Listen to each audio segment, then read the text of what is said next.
Déforestation, occupation anarchique des forêts, pollution sont entre autres points abordés par le ministre de l'Environnement et du Développement durable. Ainsi, pour contrer les effets de ces problèmes, le professeur Seka Seka annonce des actions à cette tribune initiée par l'agence ivoirienne de presse AIP. Le ministère de l'Environnement et le ministère des Eaux et Forêts mettent en place une politique de reboisement. Aujourd'hui, nous parlons d'agriculture zéro déforestation. Zéro déforestation, il y a des techniques pour le faire. Il y a des espèces culturelles, notamment quand on prend le cacao, qu'on peut planter sous les arbres, sans forcément qu'on ait besoin de détruire la forêt. Selon le ministre de l'Environnement et du Développement durable, la Côte d'Ivoire s'est engagée à réduire ses émissions de gaz à effet de serre. Le taux de 28% est visé d'ici 2030. Cela conformément à l'accord de Paris en rapport avec la COP 21. Cet accord de Paris qui recommande à tous les pays membres ou parties de réduire leurs émissions de gaz à effet de serre. Donc la Côte d'Ivoire, par rapport à cela, prend un certain nombre de dispositions, notamment les productions propres au niveau des usines. La Côte d'Ivoire a, à travers des structures comme le Centre ivoirien anti-pollution, mis en place une disposition pour mesurer la qualité de l'air. Le ministre exhorte chaque citoyen à s'impliquer dans les campagnes de sensibilisation pour la préservation de l'environnement.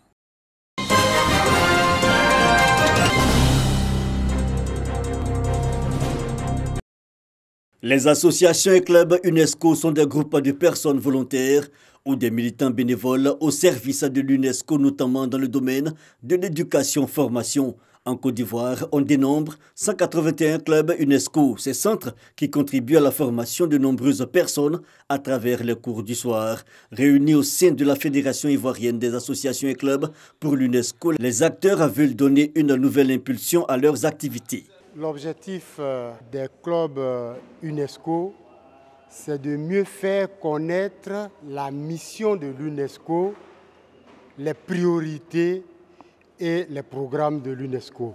Construire également la paix en Côte d'Ivoire. Un partenariat avec l'international pour une meilleure participation des associations et clubs UNESCO dans la vie quotidienne des populations. Nous comptons non seulement encourager la coopération sud-sud, mais nous avons identifié les choses comme l'énergie renouvelable sur lesquelles nous avons trouvé. Ce que nous comptons faire ici de manière pratique, c'est de planter les idéaux de paix par des messages de sensibilisation. Je voudrais saisir l'occasion pour vous réaffirmer tout le soutien du ministre de l'Éducation nationale, de l'enseignement technique et de la formation professionnelle et de la Commission nationale ivoirienne pour l'UNESCO. Nous serons toujours à vos côtés pour toujours bâtir une meilleure politique d'éducation de nos populations. 20 délégués régionaux de la Fédération ivoirienne des associations et clubs pour l'UNESCO ont pris part à cette rencontre annuelle. Moment clé, l'élection de Kofi Tano Roji, nouveau délégué fédéral de la fêtière. Sa mission, redynamiser les actions de la Fédération ivoirienne des associations et clubs pour l'UNESCO.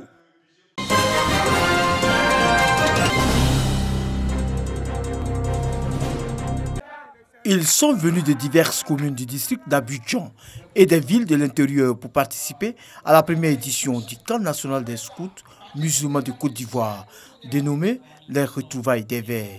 L'objectif de ce camp, c'est de permettre de regrouper les éclaireurs et éclaireuses scouts musulmans de Côte d'Ivoire. Cette première édition des Verts entend faire des campeurs des ambassadeurs de bonnes pratiques environnementales.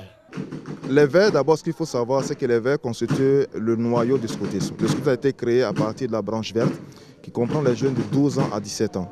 Et j'ai moi-même commencé le scout il y a 27 ans de cela en tant qu'éclaireur. Donc c'est toujours un plaisir pour moi de venir partager mon expérience avec les jeunes, leur donner des conseils et surtout les orienter vers la bonne direction. Pendant 5 jours, les participants se sont prêtés à des exposés sur les peuples de Côte d'Ivoire, des poèmes et des théâtres sur l'environnement. Je pense que, comme l'a dit Léopold Sédar Senghor, c'était le rendez-vous du donner et du recevoir. Je suis plein d'amour en ce moment, je suis très heureux. Je suis très heureuse parce que c'est la première édition des retrouvailles des Verts. Premièrement, ça nous a permis de nous retrouver en tant que scouts musulmans de Côte d'Ivoire. On ne se connaissait pas. Et en plus, avec le thème qui est la protection de l'environnement, je vais dire qu'on va repartir avec plein de richesses, plein de savoirs. Contribuer à la formation et à l'éducation des jeunes. Une mission que se sont assignés les scouts musulmans de Côte d'Ivoire. Créée en 1984 à Abidjan, dans la commune de Koumassi, l'association des scouts musulmans de Côte d'Ivoire de 3000 adhérents.